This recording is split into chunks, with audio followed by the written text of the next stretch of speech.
What's up, guys? It's a high energy, enthusiastic morning here at Awesemo because we have an early slate MLB Live Before Lock to get through. 5 games to hit on today. We're going to take you through game by game to give you guys all the best information, including a rescheduled game from yesterday that's going to have a lot of the same components, but we'll get there when we get there. And I'm Chris Spags, joined once again by the man who's with me on all these morning MLB journeys. He's Nerd-Ass Greg Ehrenberg. How are you doing, Greg? Hey, I'm good. I'm eating carbs right now, so I'm all, fired up in the morning, unlike you. And by the way, credit to you, because Spags came up, very early for him in the morning. He gets up right at the crack of dawn to get ready for his baseball shows. And he just informed me he's not eating carbs right now. So, hey, good for you. It's a positive life improvement. Yeah, no, it's one of those things where for many of us, I'm sure we're all in the same boat that you spend your time in the last year, maybe not going out as much, perhaps not even wearing the pants you normally wear. And then you realize, oh, crap, I now have to go to a fancy dinner on Friday and my pants are actually quite possibly not going to fit or split at the seams like some sort of cartoon character. So that's where we are for me this week. So if you notice me falling off a cliff these last 2 days, you'll know why. It is firmly diet season here, but you know what else it is? It is prime PrizePicks season, and that is all the carbohydrates and energy that I need to fuel myself throughout the day because it's the simplest fantasy game on the market. You could say goodbye to sharks, lineup optimizers, and mass multi-entry. Simply pick 2, 3, 4, 5 players available on the board to go over or under their projected score and correctly select a 5-player lineup. That can net you up to a 10x value return on your entry fee. From the NFL and the NBA to esports and MLB, PrizePicks has it. You can continue and combine all of your prize picks across all the sports available. So download the mobile app right now in the App Store or on Google Play today and make your first deposit because they're matching up the deposit up to $100. That is a very big deposit match. And I know it's an ad read, so I'm selling you something. I get that part of it, but legitimately, they're giving you $100 if you put in your $100. And that's the best thing you do for yourself. Give you some more money to play with. And it's a similar process to any other site you're going to be on where you already know your projections. You already know some vague idea of the prop lines out there. Use that to your advantage over at PrizePicks. So go check them out at prizepicks.com. Download them in the App Store or on Google Play today and use that promo code Awesemo for that $100 deposit match. And just some of the good picks today. I feel like this one might not be properly reflecting the situation that we just got with the Philly lineup. But Greg, I feel like a Pablo Lopez over on the 5.5 strikeouts line on PrizePicks to me, like that's one bet that I think they do update these in real time on like some of the other sites that we talk about, but 5.5 strikeouts, I feel like they probably didn't get there yet. And I would take that one now. Yeah, if you actually look at traditional sports books right now, it's at 6.5 now that we've gotten the Phillies updated lineup. I know personally for me, when the Phillies lineup came out, I went out and I bet the Marlins. I also took the under 3.5 on the team total for the Phillies. So this is a really weak Phillies lineup that they're putting out. There's no Bryce Harper today. JT Realmuto remains out. There's no Gene Segura. There's no Andrew McCutchen. They've got, I'll read off what the lineup is because we got it shortly before the show started. But it is not the typical guys that we're used to seeing in the Phillies lineup. It is Roman Quinn, Brad Miller, Rhys Hoskins is in there, but then Odubel Herrera, Alex Baum, Matt Joyce, Torreyes, and then we have Marchand, and then the pitcher spot. So that is about as weak of a lineup as the Phillies could throw out there. Yeah, so go check out PrizePicks now. And again, just play what you're playing in your DFS sites, play what you're not playing on your DFS sites. If you're fading a guy, take the under on their projection. But lots of ways to win over at PrizePicks, and you're just competing against yourself. So that's really the main thing for you, not doing anything to have to figure out the rest of the field. And that's going to be a big asset for you guys. Or maybe even a little more frustrated with some of the other traditional DFS sites out there. Check them out at PrizePicks and use that promo code Awesemo for the $100 deposit match. Let's get into this slate, though, and let's just get into the game by game. We don't need any overarching thoughts today. We got Colorado, 2.3 implied runs, going against Marcus Stroman. And it was something we talked about on the deeper dive yesterday because this game did get postponed. We are seeing the same matchup again today. But Stroman was projected to be one of the chalkier pitchers on the slate yesterday, which to me is baffling. Today, for some reason, not quite projected to be as highly owned, but still projected to be in the neighborhood of 20% ownership. And Stroman at this price tag, just shy of 10K on DraftKings, I don't know how you're even with the field on this. I get the projection. I get it's a short slate. Stroman, a safe pitcher for what you'd expect of a pitcher for the most part, going against a Colorado team that's not that good. And Stroman keeps the ball down very well, but he doesn't get strikeouts. A 20% K rate for himself, like the 1.1 whip, I think is impressive. 3.5 xFIP, impressive. All the run prevention things for Stroman, very impressive. But for a pitcher at this price tag, Greg, I feel like you need some strikeout stuff. And it's not like this is an egregiously striking out Colorado lineup either. So I just don't know what the appeal is to go to Stroman. Yeah, and the other thing, too, is look at some of the other options we have priced around him on DraftKings. And obviously, these slates are wildly different, FanDuel versus DraftKings, because DraftKings is including the Mets-Rockies 7-inning game. FanDuel is not. So these guys aren't even options on FanDuel. From a DraftKings perspective, though, here, if we're talking about this game, so Marcus Stroman, 9,900. Just look at some of these other options. We have Shane Bieber is at 10,800, vastly superior option to Marcus Stroman. He's also picking up more ownership. So maybe even if we take him out of the mix and we just compare Marcus Stroman to Pablo Lopez, they're picking up very comparable ownership. Right now we have 19% ownership going to Lopez, 17% going to Stroman. And considering that really weak Phillies lineup we just talked about, I think that Pablo Lopez is the much better option. He's also cheaper. So if you're just comparing the two, similar ownership, it's a Pablo Lopez more favorable fantasy pitcher, also an easier matchup. I mean, maybe I shouldn't say easier matchup because the Rockies also have a bad offense, but it's still, that's a really bad Phillies lineup he's going up against. So give me Pablo Lopez over Stroman, and that's one of the main reasons I think he's going over owned. Yeah, and I think it's a reasonable take to have. And I really, Herman Marquez on the other side, I also wouldn't mind getting cheaper there and just trying to cast your luck with a pitcher who will get you more in the way of strikeouts and comes with a little bit more risk. But against another depleted lineup with the Mets, I don't really have an issue going there either. But for me, Stroman, if you want to be with the field there, it's a 17% number is where you're going to be with him. But I do feel like coming in a little bit under that just seems like a decent move, even against the Colorado team who does have a 67 WRC plus on the year against right-hand pitching. So that means, as our boy Terry McBride always points out, that they're producing runs at about 33% less good than the rest of the league. So keep that in mind. Colorado hitters, though, 2.3 implied runs. It's sort of hard to get here, Greg. I feel like, especially going against Stroman, who, as we talked about, the run prevention is the thing with him that he does really well. Still a guy that is, not going to get strikeouts, but for the most part, going to do a good job keeping these guys contained. So Colorado bats, I know you do occasionally, Greg, like to go to the lower owned guys in the hopes that you can capture something. Or you want to get to any Colorado bats today? No, and then something else to point out is, so we have the Top Stacks tool is free today on Awesemo.com, something I talk about a lot, I like to use. But something that is of note here is that it doesn't differentiate between 7 and 9 inning games. So already as is, even assuming that this is a 9 inning game between the Mets and Rockies, we have them as the two teams with the lowest projected odds to be the top scoring team of the day. And that is even assuming that it would have been a 9 inning game. So, I mean, with that in mind, these are two very weak offenses to target. It's two pitchers in Herman Marquez and Marcus Stroman, who are both definitely capable of starting pitchers. And if we don't think Stroman is the best fantasy pitcher in the world, good at limiting production. The Rockies don't have a good offense against right-handed pitching. They don't have a good offense on the road. So put all that together, and this is a pretty easy team for me to stay away from.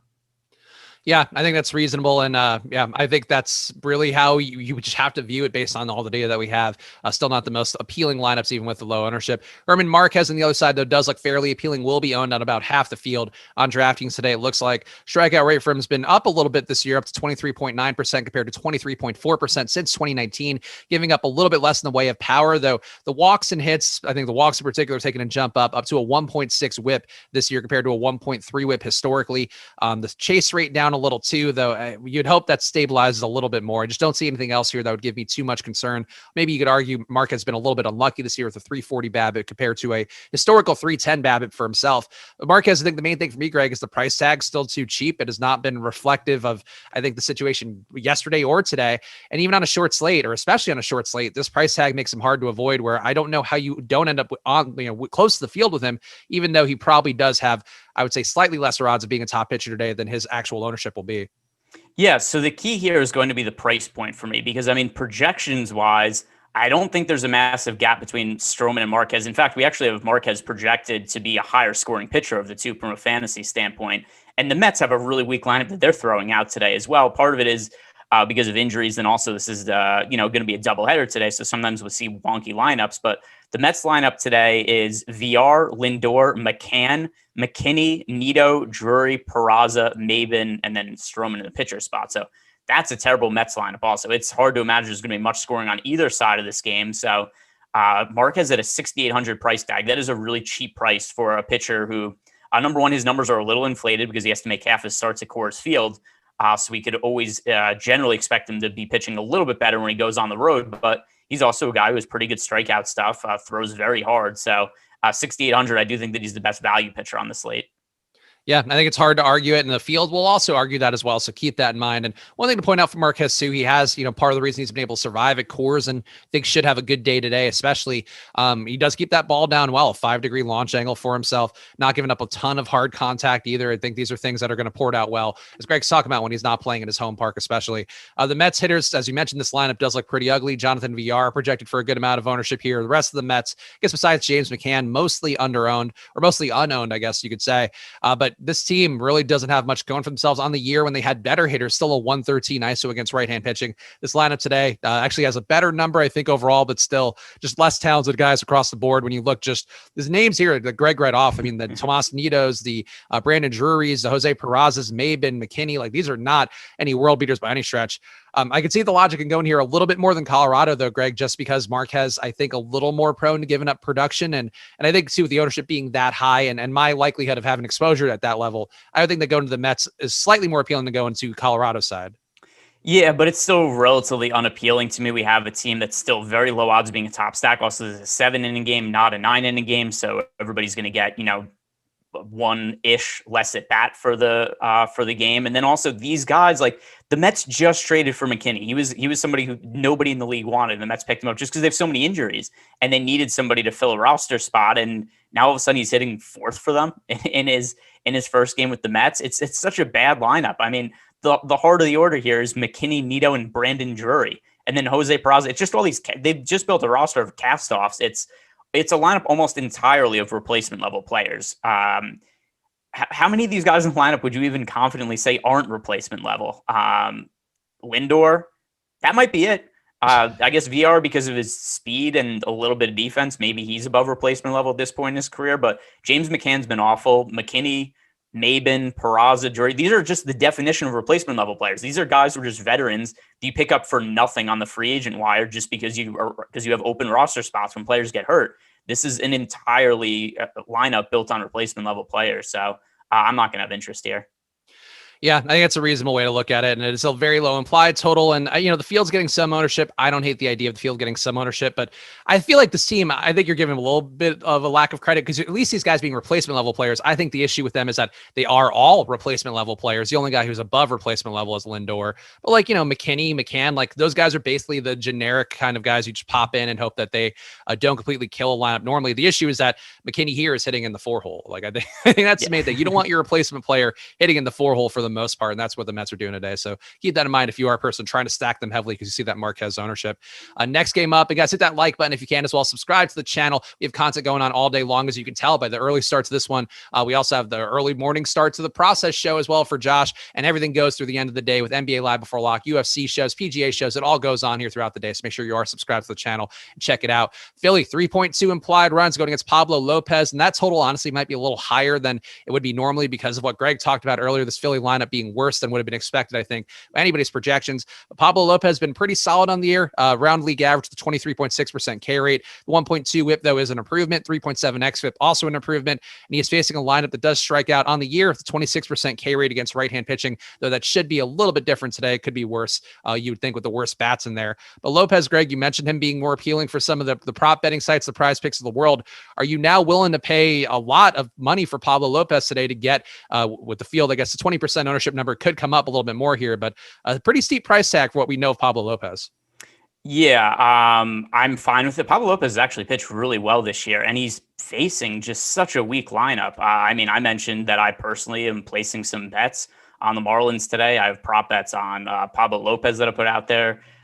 For me, as soon as I saw that Phillies lineup come out, because it's such a weaker Phillies lineup than we're used to seeing. And if you look at Lopez's numbers for the year, he's not the best strikeout guy in the world, except he's still a pretty successful starting pitcher overall this year. 2.73 ERA, 3.06 expected ERA. Last year at a 3.61 ERA, 3.16 expected ERA. So the strikeout rate this year, 23.6%, 24.6% last year. So it's not like he's going to get a ton of upside from that in most situations. But then you just look at the quality of hitters he's going up against in this Phillies lineup, and it's not hard to envision a way that he spikes more strikeout upside than we normally see because he's facing a lot of crappy hitters. There's I don't know what it is about today's slate where teams are like, hey, we're resting everybody today. But so far we talked about 3 offenses, and that's the case with all 3 of them.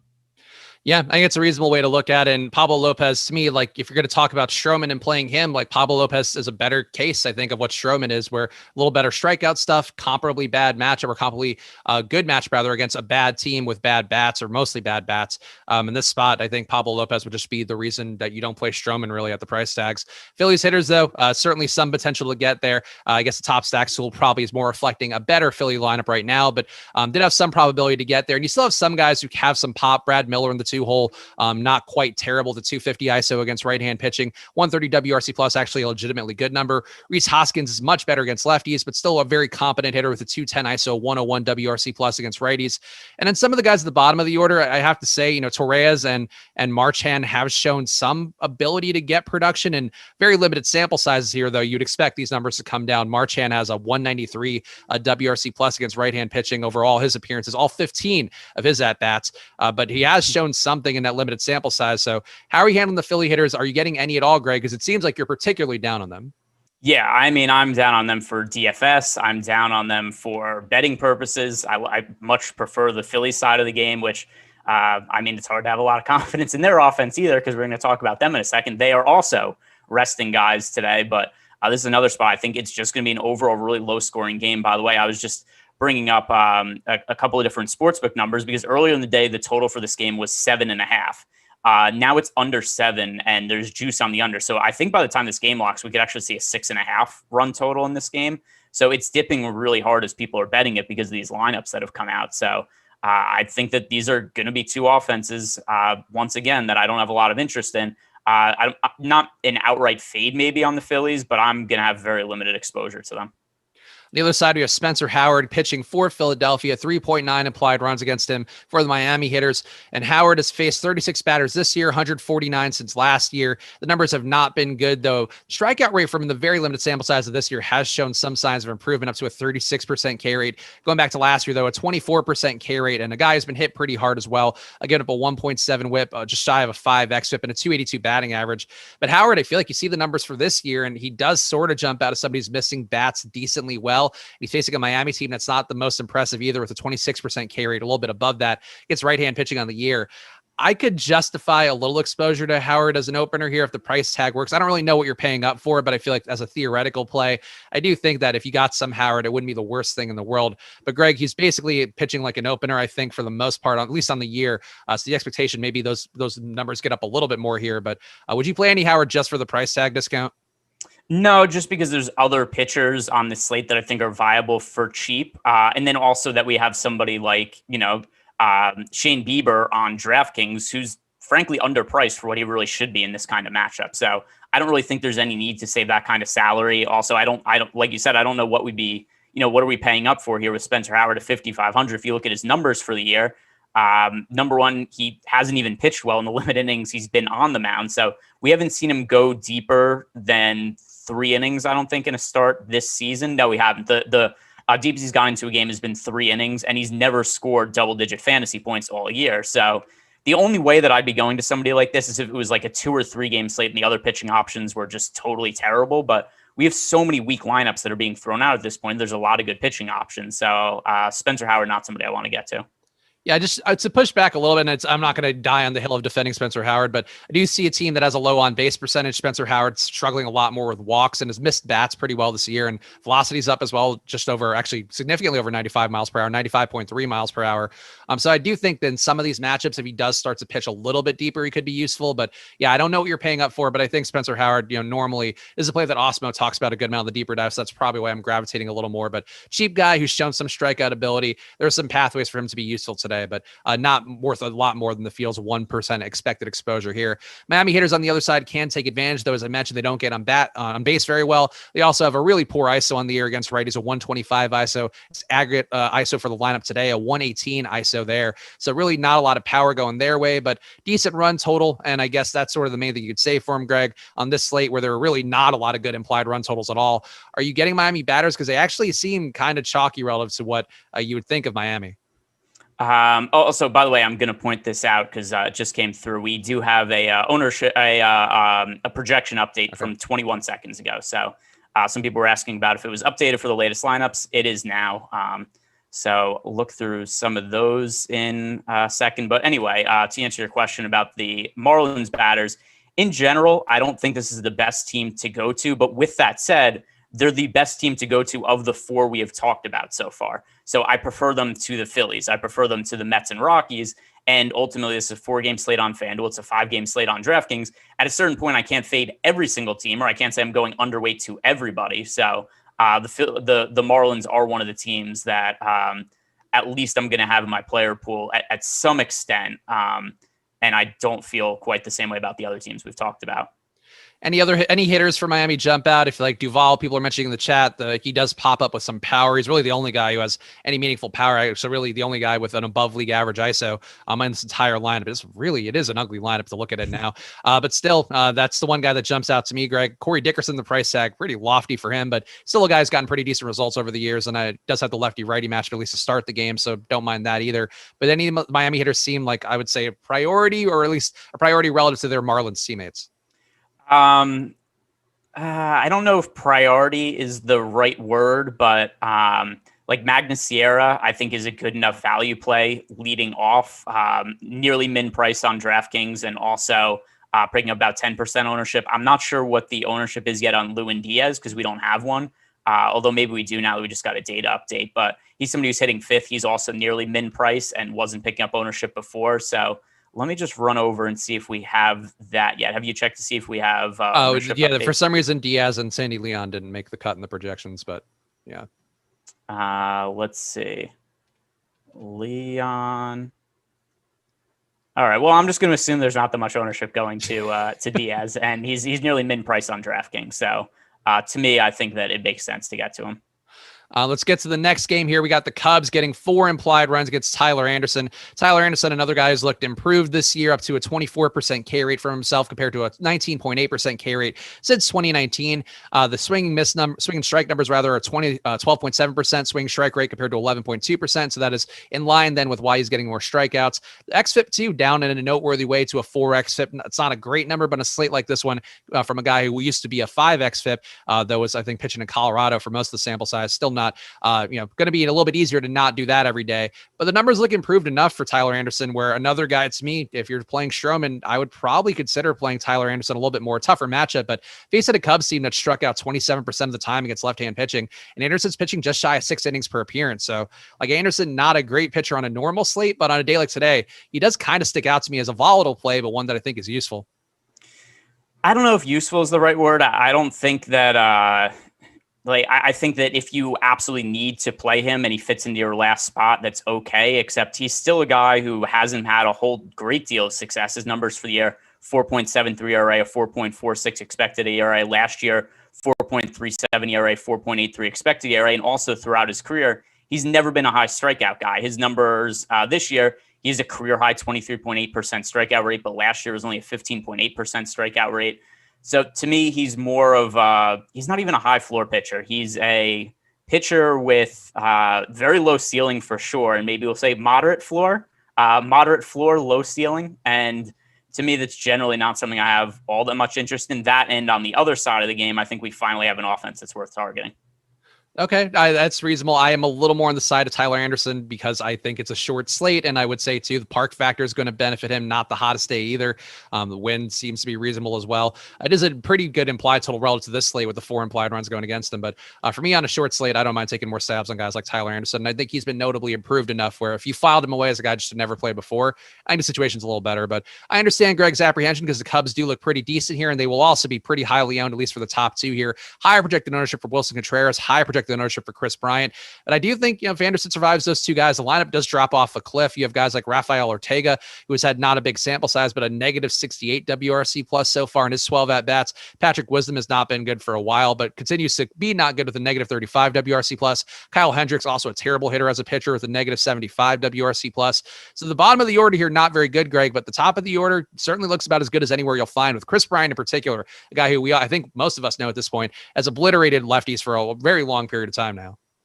Yeah, and it's what's kind of nice about stacking the Cubs is that we know where the production's coming from. It's not from the bottom of the order. It's going to be from the heart of the heart of the order. We know the key contributors for the Cubs, and Let's see. We do have their lineup, and we have Javi Baez, Chris Bryant, both of them in the middle of the lineup. They're going to produce if the Cubs score runs. Wilson Contreras, he's probably going to produce. They've got some like random ass guys hitting at the bottom of the order today. They've got Patrick Wisdom in there. They've got Rafael Ortega, Eric Sogard's in the lineup today. But I think if you're going to stack the Cubs, it just makes a whole lot of sense to go to Baez, Bryant, Contreras, Happ, and then maybe you can mix one of these, cheap guys towards the end of the lineup to make it work from a pricing standpoint. But I think it's really nice to know that the Cubs guys, we know where a lot of the production is coming from. And then a couple of these guys, I think maybe a little bit under-owned. We have Ian Happ only project for 7% ownership. Javi Baez, who's always had a ton of power upside against left-handed pitching. He's picking up 10% ownership. So those are a couple of individual guys that I think look a little under-owned. Yeah, I could see where you're going with it. And it's certainly I would say there's some positive regression due for guys like Rafael Ortega, Patrick Wisdom, because they have just been so egregiously bad that at some point they're going to get a hit. It's going to look really good for them. But today, looking at the numbers, they have not been very good. We also have on the other side, Kyle Hendricks, who has really fallen off of a cliff this year, at least in terms of the numbers he's getting thrown back his way. A 301 batting average allowed, strikeout rate down to just shy of 19%. Not that he's been a beast by any stretch, going back to 2019 at 20.2% K rate. But the other things you're looking worse too, more walks up to a 1.5 whip. I would say overall, Greg, that Kyle Hendricks might be on the bad side of things unless he somehow gets some of that San Francisco / Nelson Cruz rejuvenation. Got to get our Nelson Cruz shout outs in for our boy Tyler producing behind the scenes. But Kyle Hendricks just looks awful. And he is one guy where maybe against Pittsburgh, he can get some more results. They don't strike out a lot, but maybe he can hang in the game deep enough to be useful by pitching 6 innings of competent, low earned run ball. But boy, Hendricks just on paper looks like he has lost something extra compared to what he's already lost over the last few years. I don't know how you'd want to be with 25% owned Kyle Hendricks. Yeah, I think that there's probably not been a situation I've been more profitable in this year than fading Kyle Hendricks. Like we've had slates where Kyle Hendricks has been like 40% owned as an SP2 on DraftKings. And it's been very successful to not only fade him, but stack against him. Because like you said, I mean, he's a guy who already didn't have great stuff. His average fastball velocity this year is down to 87.2 miles per hour, 4.74 ERA, 5.06 expected ERA. The Pirates offense is certainly not something to be feared at all, although we've seen him struggle against the Pirates at an earlier time this year. I think there was a game against the Pirates where he was like 45% owned on DraftKings where he was fairly cheap. And I think I remember giving up like 7 runs through 2 innings or something like that. And he scored like negative 13 fantasy points. But Kyle Hendricks has been terrible this year. And for some reason, he picks up ownership basically every single slate he goes out there. I really like the idea of stacking the Pirates as a lower-owned offense today. Once again, they're not great, but look at some of the other options in the offense we've talked about today also. A lot of those other offenses also aren't great, but at least we're getting a little bit of leverage here by going up against Kyle Hendricks. And then also, I do think as bad as the Pirates offense is, it's probably better than what teams like the Phillies, the Mets, and the Rockies are throwing out there today. Yeah, no, I get that. I think that's a reasonable way to look at it as well. And I'm trying to think if it's going to be worth. Yeah, so Money Time, I think, will be not affected by any ownership changes right now because we haven't gotten a run in an hour, but there should be one coming through shortly. But let's do a quick run of Money Time. So hit that like button, guys. We got some weird dislikes on the channel. I think one guy who was calling me scrawny might have given us a dislike for some reason, even though I mentioned on the top of the show, I'm the fattest I've been in a while. And then that's a time to really call somebody scrawny and dig at them in another way. So that I get it on both ends to feel bad about myself. So help me out. Hit the like button, and in return, I'll give you guys the top 5 owned plays on DraftKings and FanDuel as we flip the hat. And Tyler's such a beast on the sound effects always. Top 5 owned plays on DraftKings. Number 1 for the early slate, Shane Bieber, 66%. Number 2, Jose Ramirez, 47%. Number 3, Herman Marquez, 45%. Number 4, Keston Hiura at 40%. And number 5, Wilson Contreras at 35%. Greg, you hear that top 5 on DraftKings? Bieber, Ramirez, Marquez, Hiura, Contreras. Does any of them stand out as one that you find yourself wanting to be significantly under on? I'm going to go the other way. I want to be significantly overweight to the field on Shane Bieber. I know that he's really popular. I don't really care. To me, he's somebody who's a near lock. Still updating some of my lineups for latest information we've gotten, but Shane Bieber is going to be in like 90+% of my lineups. It looks like as a pitching option today. And it's just, I think there's so much security in his strikeout upside. Also the matchup against the Tigers. I understand he's had a couple of games in a row where he hasn't been terrific, but still the strikeouts are there for Shane Bieber. It's a great matchup against the Tigers, and I'm not too concerned about him. And the FanDuel top 5 owned plays on there if you are playing their slate. I think you said Bieber wasn't on the FanDuel slate. Am I looking at the wrong one? No. No, it was the Mets game. My bad. Okay, Mets Rockies game. Okay, it's always confusing with FanDuel with how they stack things, but thankfully Shane Bieber is on that slate as well. 60% projected ownership on FanDuel. Jose Ramirez 48% on FanDuel as well at number 2. Jordan Luplow number 3 at 39% in Cleveland, going to be well represented here with Ahmed Rosario also number 4 on FanDuel at 36%, and number 5 Fernando Tatis at 35%. And Greg, this Cleveland stack looks like they'll be pretty owned on FanDuel. We haven't gotten there yet, but out of this top 5, any of them stand out as being overowned, and why is it Ahmed Rosario? I mean, it's just a high number. From the other thing also is Matt Boyd hasn't been bad this year. He was really terrible last year, but he was good 2 years ago. And he's bounced back to an extent this year. I mean, he has a 3.08 ERA, 3.45 expected ERA. Maybe there's just a thing where people are looking at the money line and seeing like, hey, the Indians are really big favorites because Shane Bieber's on the mound. But to me, I think there's way too much ownership going to the Indians offense. Yeah, that is a shocking amount there. We'll get to that as the last game on the board here. And if you guys have any questions, feel free to drop them in now. And actually, also a good reminder to check out the Top Stacks tool, which does have updates for the early slates as well. So let me actually make sure that I got the most recent one in my sheet here. But we did get some updates on there. And again, it's free for the early slate, free for the main slate today. So go check it out on the site. And actually, I'll drop the link into chat right now. This is the DraftKings link, but you can click over to FanDuel as well. So take that look there. Ken also pointing out that Lovelow's not starting. As I mentioned, the ownership projections were from an hour ago, so we'll get an updated run throughout the show, but that number will come down and it'll probably go to somebody like Harold Ramirez, I would guess. So keep that in mind here. We'll give you guys an update here when we get the update from our data team behind the scenes. Also make sure to go check out all the data that we have at awesemo.com/join. Today, that Top Stacks tool is free, but normally you are going to have to pay for that one. And you can get yourself an Awesemo Plus weekly pass to get all the data for all the sports for just $29.95. That includes full access to all the premium content and tools on awesemo.com, including player projections, ownership projections, the premium Slack channel, which is a big asset from our news god alerts that he puts in there, as well as the guys just talking every day about their lineups and what they're trying to do, as well as trolling each other too. So as a YouTube chatter out there, maybe you'll also enjoy being a part of that community for that reason, but lots of reasons for the data, and the premium Slack is genuinely a pretty big add to your process. And if you're only looking to play MLB DFS, you can sign up for an Awesemo Plus weekly package for just $15.95. There's lots of options for you over there. So go to awesemo.com/join now. Stop guessing, start winning. Join Awesemo Plus today. If there's ever any time as well that you're not able to watch your favorite Awesemo shows on YouTube, almost all of them are available through the Awesemo Podcast Network. Ones like this Live Before Lock or the regular Live Before Lock shows, the ones that are right before slate, they won't be on there. The strategy shows, some of the other content will make it on there. And we have podcast feeds for every sport. So go to awesemo.com/podcast. Check out the latest. If you leave a 5-star review on one of our podcasts with your Twitter handle or your email address, you'll be entered to win a free week of Awesemo Plus. And then we give out one winner of that every Friday. So lots of ways to win there. So just go leave a review. Check out all the podcasts at awesemo.com/podcast. Let's get to the next game. We got San Diego, 4 implied runs against Adrian Hauser.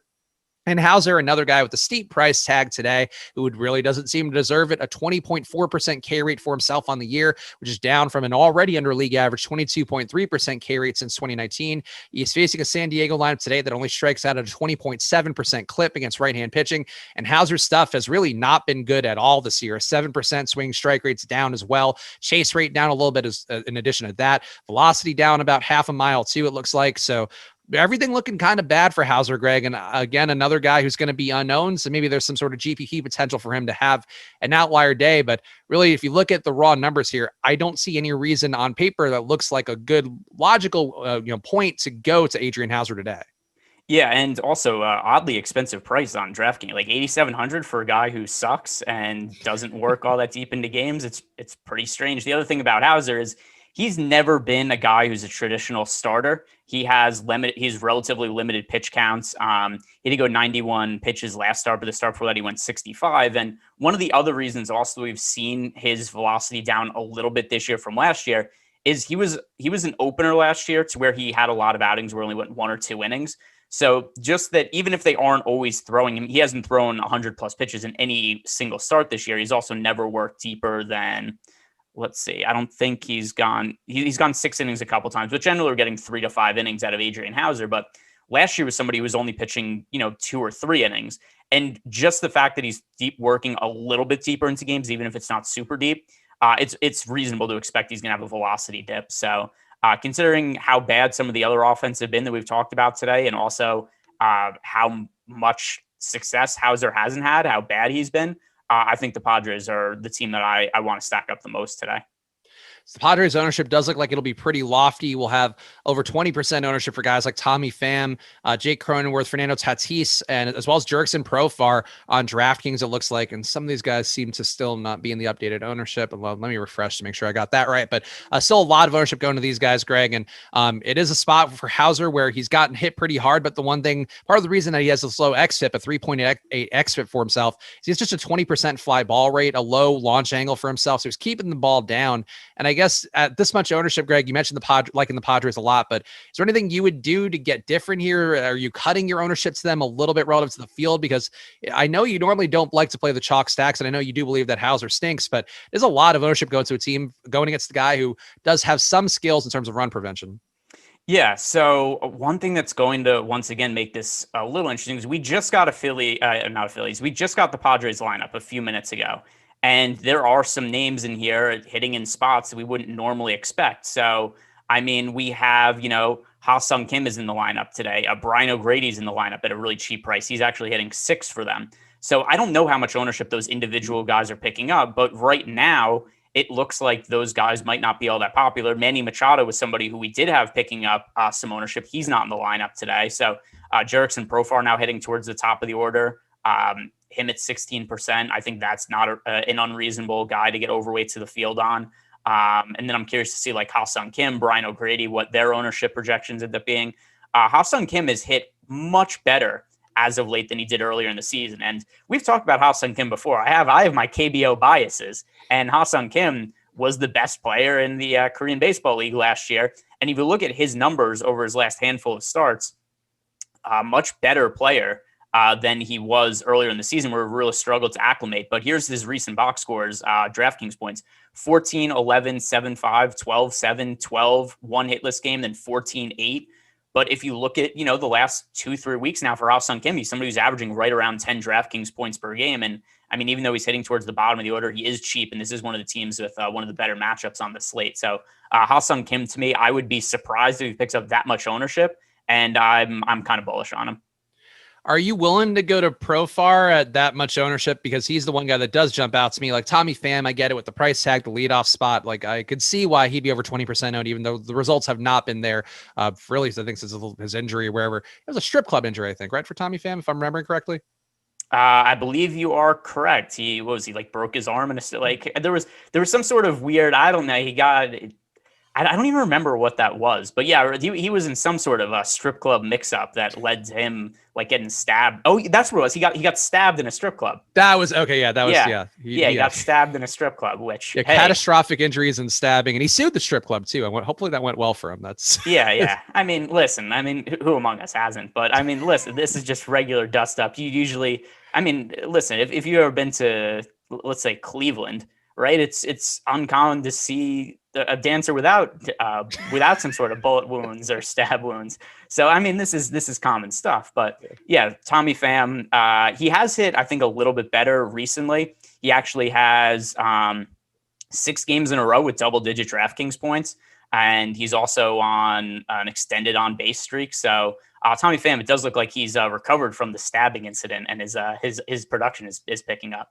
It's one of those things you never really know who's what the recovery time is from a strip club stabbing, but I guess it's good to know for future reference what that benchmark is. And as Chris points out, Chris Sokin in the chat, let him who has not been stabbed in a strip club throw the first stone. So that's good point there. I suppose that there have been more than enough of us who've survived that. So kudos to Tommy Pham for his recovery. Hope it continues to go well. Any thoughts on Victor Caratini? I'm just going to throw him out there too, because in terms of catcher, we talk about this a lot. Where in lack of a good catcher, you don't have any issue going to a catcher who's stacked up with your team. And Caratini's been decent enough over enough of a period of time that I wouldn't mind getting to him. And I just need to throw him in the mix here because he's another guy. You mentioned Ha-Sung Kim, will be a little bit less around. Caratini will also be a bit less around, and I do think just pairing him with some of the other guys is one way to get that ownership down a little bit. Yeah, I think with Caratini, the other thing also is the catcher eligibility. That's going to help him out a little bit. And I always think it makes a ton of sense on a slate where Wilson Contreras is a good pay-up option at catcher.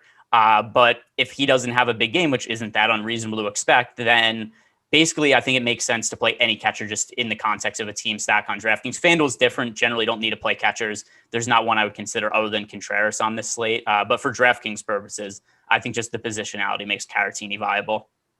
All right, on the other side, we have Ryan Weathers going for San Diego. Weathers has not been a great strikeout guy this year, down to a 19% K rate for himself. He's faced 116 batters, so not the biggest sample size, but he isn't giving up a lot of walks and hits, a .92 whip. The 4.5x whip does seem to indicate that there are worse things for him to come.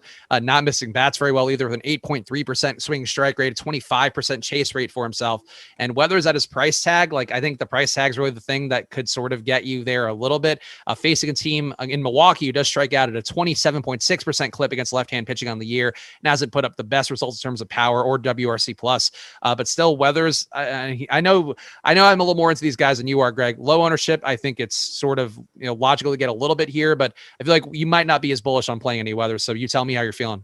So here's the pitch count for Weathers in his last 5 outings: 19, 37, 54, 69, 67. With that in mind, I can't expect Ryan Weathers to work very deep into the game. Also, he had a really weird injury earlier in the year where he threw, I think it was his second pitch of the game. The training staff came out to look at him, and he stayed in the game, finished the first inning with diminished velocity. Then they took him out after the first inning. He hasn't been the same pitcher ever since then. They've been really cautious with his pitch count. His velocity has also been down over the last couple of weeks. So with that in mind, I have this gut feeling that Weathers isn't 100% healthy. Like, he's healthy enough to go pitch, but he's not really pitching at peak condition. I also think it's probably the main reason that he's somebody who we've seen throw as little as 19 pitches in recent outings. So to me, I never have enough faith in some of these guys who are serving as kind of like pseudo opener roles. I'd rather stack the Brewers against him than roster Weathers. So the Brewers, people in chat, just saw somebody talking about S-Bale D, talking about Keston Hiura and his reverse splits. People curious about his ownership and why it's so expected to be so high. And it does seem like really on DraftKings in particular, he is still in the ownership update we got a couple minutes ago. And I guess I'll just update a couple things that we mentioned in that. Keston Hiura up to 34% or at 34% on that one. And now with no Jordan Luplow on FanDuel, it does seem like Chris Bryant took a jump upwards in the ownership projections to 43%. Wilson Contreras also in the top 5 now on FanDuel, 38% expected ownership, while Ahmed Rosario seems to go down a little bit. So I'm not sure what that means overall for the sack construction, but just worth pointing out there with no Luplow in the lineup. That did shift around a little. But Milwaukee, Greg, lots of ownership going to these guys. Looks like the only guy in the top 5 not that highly owned is going to be Willy Adames. And I don't mind just putting Willy Adames into a lineup. He is a guy who's had a 4.6% home run rate against lefties over the last few seasons. A pretty good guy for power, but Milwaukee overall, I don't have an issue going to them very much. I feel like Weathers, I do think is a viable play for, some amount of exposure, probably not much more than the 2% of the field. But to me, if you got 5% of Ryan Weathers, I don't think that's a crazy move at all. But still, besides that, like, he is a guy who does seem like he's due to have worse days. A low 200 BABIP for himself. That's probably going to go up, given the fact he's given up 40% hard contact in his approach so far. Milwaukee stack, I feel like we don't stack Milwaukee a lot, or if we do, it usually goes poorly because they have been very bad on the year. But you mentioned it, and I'm on the same page. I do think the Milwaukee hitters seem like they are worth going against Ryan Weathers to some amount. So which guys are you prioritizing, and what are the exposure levels you're expecting? Yeah, so I think the other thing we also have to really talk about here with the Brewers is as bad as this offense has been, this is not as bad of an offense as a lot of the other offenses we've talked about where everybody's resting. We have Lorenzo Cain is back in the lineup for the Brewers right now. That's going to help them out a little bit. And Keston Hiura, even though he's really popular, still overall his presence helps the lineup, I think, a little bit with him back up from the minor league. So you don't have to be at the field number with Keston Hiura. I definitely recommend being underweight to that number. 40% is a very, very egregiously high ownership for him. But I still think his presence in the lineup is going to help some of the other guys that are around him. It's also a very cheap lineup. There's a whole bunch of guys in this lineup that don't cost very much. The individual guys that I am prioritizing, even though he's a little popular, I think Avisel Garcia, given all the power upside we've seen from him as of late, he's homered twice in the last 3 games. I think he's fine as a one-off. And then Willy Adames also at sub 10% ownership. I think that he's somebody who makes sense to get to. Yeah, I'm with you on that. And I think overall, you're going to get some Brewers exposure because of the price tags. You're going to get it because it is a pretty decent spot against Ryan Weathers. So a pretty good bullpen behind Ryan Weathers too. So maybe something that if you are going really bullish, really heavy on Milwaukee, one reason to keep it down. Top Stack still has them looking a little bit overowned, 17% aggregate ownership. So try to keep that in mind here that, if you're going to stack Milwaukee, maybe try to throw in a less chalky pitcher or a less chalky second stack, but got to find some ways to chop up that ownership for yourself. And I just answered this question in chat, Greg, but our boy El Negro Loco Loco, the news god in chat himself, showing up, asking a question about Pablo Lopez on FanDuel. And we did talk about him more through the prism of DraftKings, but we're about to talk more about Shane Bieber. But are you willing to go to a Pablo Lopez, really any other pitcher on FanDuel where you only have the one pitcher choice? And Shane Bieber is so likely to blow away really anybody else. Yeah, so by far, Shane Bieber is my priority play on FanDuel. He's in the majority of my lineups. However, I do have Pablo Lopez as my second most exposed starting pitcher, although that still doesn't get me to a massive amount of Pablo Lopez just because Shane Bieber is by far the priority. Yep, I think that makes some sense. Yeah, you could definitely save some money going to Pablo Lopez on FanDuel, but because you only have the one pitcher on FanDuel, Bieber, it's very possible Bieber just has a monster game, especially going against Detroit in a way that Pablo Lopez, the best possible Pablo Lopez game, might not be able to dig out of that one. So keep that in mind if you're playing him on FanDuel. Last game on the slate, we got Cleveland, 3.9 implied runs against Matthew Boyd, and the ownership here has gotten Jose Ramirez. One thing is worth pointing out here, that was another change in the DraftKings ownership. Jose Ramirez now up to over 51% expected ownership on DraftKings. So that is one play that you might want to get less than the field on, I would say. But let's talk first about Matthew Boyd. As you mentioned earlier in the show, Greg, he's not been quite as bad as people think. Over the longer term, he's definitely been better. Going back to 2019, he had a 27% K rate for himself, was still struggling with home runs, a 4.4% home run rate, but has sort of modeled things around a little bit more, I think, to give up less power. The net result is that he's given up or getting himself a lot less strikeouts, a 19.4% K rate on the year, still getting him, a little bit lucky, I guess, with run results with a 4.7 xFIP. But Boyd's one of those guys that I used to like, a couple of years ago. And I feel like I still kind of view him through that prism of a guy who was able to miss bats pretty well. And it does seem like he should be better at that, but his swing strike rate's down, the chase rate's up. So I don't know what to make of all that, Greg. I feel like Boyd is just one of those dudes that should be better, not in a great spot on paper anyway against Cleveland. But I feel like if you were with the field on 7% or even had a little bit more than that with Boyd, I just wouldn't be opposed because he does have some stuff in there somewhere. He's not like that old that he should have fallen off a cliff like he has. So what's weird about Boyd's outlook this year is that he's a totally different pitcher than he was last year. He's a lot more successful this year, and overall his numbers look a lot better, the 3.08 ERA and the 3.45 expected ERA. It's just the way that he's changed his game because he was walking so many hitters last year and giving up so much hard contact at the same time too. He's just, I don't understand the dip in the strikeout numbers. Here's the last 3 years strikeouts for Boyd. 2019, when he was actually really good and looked like he was trending towards becoming a legitimate top of the rotation starter, he had a 30.2% strikeout rate. Then last year, it dipped a little bit to 22.1. I mean, still serviceable, but also his walk spiked way up. And then this year, it looks like to try to counteract the increase in strikeouts, he's throwing more strikes, but his strikeout rate has gone all the way down to 19.4% as he's prioritized getting the ball over the plate. So he's become a guy now. He's a serviceable starting pitcher. Like I mentioned, he's preventing from teams scoring against him, but the way he's doing it isn't very fantasy friendly. So to me, I lean towards being slightly underweight to the Indians as a stack, although it's hard for me to massively want to get to Matthew Boyd just because the strikeouts haven't been there. Yeah, I'm with you on it. And I just feel like there's something with Boyd where that he can figure this out at some point. But I think until you see it for an extended period of time, it's sort of hard to take that jump. I would just be willing because it's a short slate to get a little more than the field. Only 7% expected ownership on DraftKings. The Cleveland stack, though, as we just mentioned, going to be so highly owned really in all the top spots. You're going to have Cesar Hernandez over 25% ownership. Ahmed Rosario also over 25% ownership on DraftKings. We also mentioned that high ownership on FanDuel as well. Jose Ramirez over 50% on DraftKings. Harold Ramirez over 25% on DraftKings as well. And then the bottom of the order is terrible. So this Cleveland stack, man, I know they have a high potential here, but even on a short slate, this is a lot of ownership for a team where there's really no way to get to the bottom of the order and feel comfortable. I wouldn't hate getting a lot less Cleveland, Greg. I don't know how you're feeling about them, but this is a team to me where there's just so much ownership going here. And I don't know if you want to do a stack of Eddie Rosario and Owen Miller and Josh Naylor and Austin Hedges that I just don't know how you get to Cleveland and feel comfortable in any way. Yeah, well, they're a little different to me on FanDuel than they are on DraftKings just because in the latest update we've gotten now, without Jordan Luplow in the lineup, it doesn't look as egregious as it did before. So when we first started the show, Cleveland was a team that had like a 24% ownership share with a 17% chance of being a top stack. Now we have them with a 17% chance of being a top stack and a 17% ownership share. So now that gap has tightened, I think it's a reasonable team to get to. I'm still going to be underweight to the field on Jose Ramirez just because it's really hard for me to ever get to a number where it's like, hey, this hitter is over 50% owned. It's very rare that there's any one hitter that is going to pop up in like 70% of my lineups. And that's kind of what would be necessary to be overweight to the field on Jose Ramirez. So with that in mind, Jose Ramirez is still a fine guy to play overall, but not somebody who's going to be in more than half my lineups.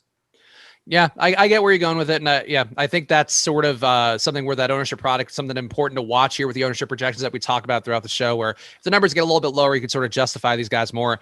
On DraftKings, though, I really don't know how you go here. So you mentioned the FanDuel take on it, but are you willing to roster Jose Ramirez at 50% ownership? I guess the question for a strategy perspective, Greg, would be like, are you capping these guys? Are you cutting them out entirely? Are you cutting some of them out entirely? How would you approach them on DraftKings to try to get the best results? Yeah, so still running some lineups with the most recent data, but it looks like I'm going to have somewhere in the neighborhood of 30-ish% of Jose Ramirez. So once again, still in my lineup, but that's a significantly less portion than what the field has. But it's still a number where it's like, hey, if Jose Ramirez goes out and homers, has a crazy game, it's not ideal for me, but it might not necessarily be totally problematic because I still think he's a fine play in terms of a pay up option. It's just it's a lofty ownership. Yeah, it is a lofty number for all these guys. And to me personally, like if you were to try to go more midi stacks and get less Cesar Hernandez by a wide margin, get less Jose Ramirez, or excuse me, Harold Ramirez, I'd still less Jose Ramirez, but to me, get like really 10% Harold Ramirez seems like more than enough Harold Ramirez for me. Just there are some ways to chop up this Cleveland lineup and maybe get some different results. And if you want to take your stabs at guys like Bradley Zimmerman or Josh Naylor, they will be completely unknown going against a fellow lefty in Boyd. And Boyd's been actually very good against lefties too. So taking on some risk there, but those guys are going to be unknown parts of the Cleveland stack. On the other side, we have our main event pitcher, which normally we get to these good pitchers earlier, but this is one I think hopefully you guys out there know when you see Shane Bieber on a slate, just try to get there a certain amount. And the field will be doing that heavily for Shane Bieber today. A 73% ownership number is expected for him on DraftKings. Comparable numbers on FanDuel as well. I've mentioned that number before, but it's now up to 64% on FanDuel projected ownership as well. And Bieber, to me, just a play that on this slate, we've talked about so many of these guys, and so many of them just kind of look the same as mediocre guys that maybe you can strain your eyes for, or guys that Greg wouldn't like to play because they have a little bit less of an innings run. And I think, for me, I would play them, but they have to have really substantial success in that short run of innings for them opening up. But I do think Bieber in the spot, like he's going to pitch deep into the game, barring catastrophe here, pitching over 6.5 innings per appearance. He's going to have a 36% K rate on the year. He's facing a team with a 27% strikeout rate against right-hand pitching. I don't know what you could poke holes in with Bieber other than him somehow getting unlucky here in a 63-degree day in Detroit, which just feels like a situation that Bieber's not going to get hit that hard. No, and I think that there might be some people say, because we see a lot of recency bias all the time in DFS. People say like, hey, Bieber hasn't been great recently. And yeah, I mean, his last couple of outings, he's gotten hit around a little bit, and he actually only scored 13 DraftKings points in each of those. One was an outing against the Twins, one was an outing against the Mariners. But still, I mean, he had 6 and 7 strikeouts in those two outings. It's just a little bit of a downturn for him. But overall, on the whole, I remember looking at Shane Bieber, who was the Cy Young winner last year. He also picked up MVP votes, and the strikeout's still very much there for him. I don't expect him to ever replicate what he did last year, but even if he's the pitcher this year going forward, it's still a very favorable fantasy pitcher. 35.5% strikeout rate, 3.32 ERA, 3.78 expected ERA. So to me, Shane Bieber is the overall top play on the slate and is the guy I have the most exposure to. And even with all the ownership the field's getting, I'm overweight to him.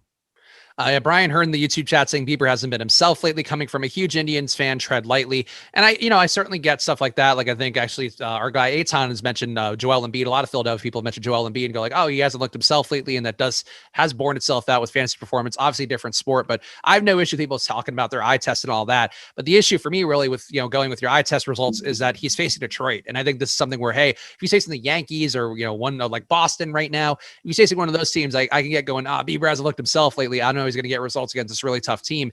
He's not facing a tough team. He's facing a team that strikes out at a 27% clip, and the most dangerous hitter is probably Akil Baddoo, I would guess, and that's really could be more luck than actual talent based on his early season results. So to me, I just don't see the obstacles facing Bieber down here that would sort of limit him in any way or keep him from having a good day.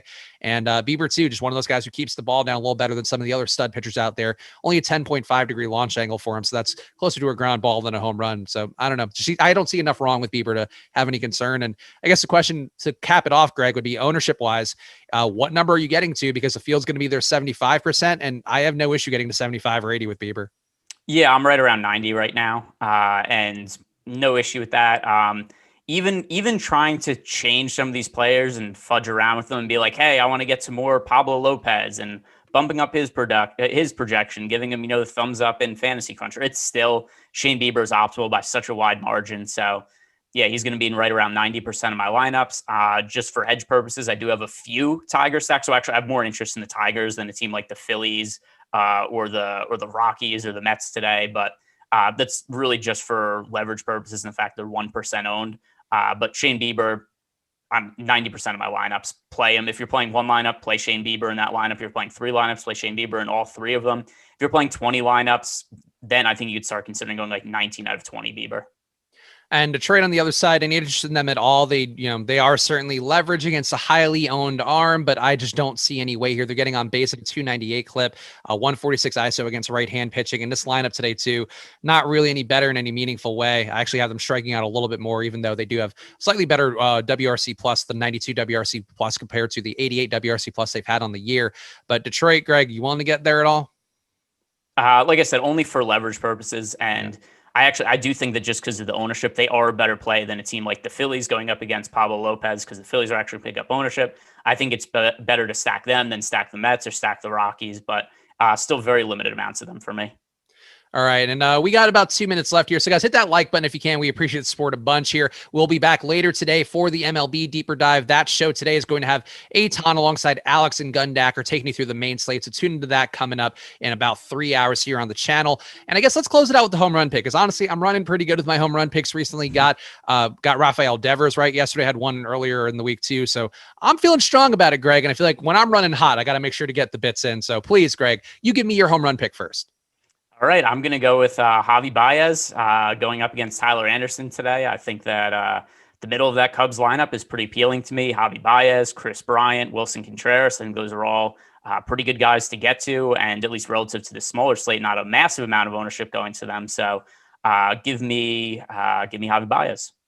All right, and I get, man, this is tough. This is such a crappy slate. I know we talked, besides Shane Bieber, it is very much a crappy slate, but I'm going to take, it's tough park, but I'll take Adam Duvall and hope that his quality launch angle pairs well with the 20-degree launch angle that Spencer Howard gives up. Hopefully Spencer Howard gets some strikeouts today, because I think that's what I view for him, but I think he gives up a home run or two as well, even in a not great park. So hopefully that'll be Adam Duvall's. Greg, give the people your plugs. I know you're doing a ton of content today, and I know we will also be back in many hours for the NBA Live Before Lock show at 6:30 p.m. Eastern time. So we'll be doing NBA too. But tell people where they can follow you, what you're doing today, what you want them to check out. Yeah, I mean, I don't even, some of this stuff I have to go into like Slack right after this, figure out what I'm doing. But I'm going to be doing a monkey knife fight show with Eric Lindquist. I'm going to be doing a PrizePicks show by myself, and then I'll be doing the NBA Live Before Lock with you later today. Yeah, so I'll be back with Greg. Then I'll also be doing the tip-off with Ben, a shorter version today, because it's going to be a two-man show with me and Ben. It's 5 p.m. Eastern, tipping off the entire slate of NBA content, as well as talking some more MLB. So check that out. Shout out to PrizePicks as well. Make sure to use that promo code Awesemo, because they're deposit matching you up to $100 on there. That's one of the best things you can do for yourself. And PrizePicks too, just a way to get different with your DFS plays, where you're not playing against tournament field. If you are a person who's constantly burned by having these high-owned plays go off or bust in your face, so I'm going to say here, so you can do your own pauses at home. But going off and ruining your days, you can do on PrizePicks. Get it different here. Treat it like a parlay bet. Just go over to PrizePicks right now. Start playing on there. You can play the actual prop lines. You could also play the fantasy point lines, but lots of ways to make money over at PrizePicks. So go check them out now. Use that promo code Awesemo for the $100 deposit match. Follow at Ehrenberg DFS. Follow at Chris Spags as well. And follow at Awesemo_com to check out all the content we're doing all day long, as well as some flash giveaways and lots of fun stuff for you guys on there. So go hit that up as well. We appreciate you guys for being here. Come back in 3 hours for the main slate deeper dive. We'll see you guys again soon. Enjoy your days. Good luck.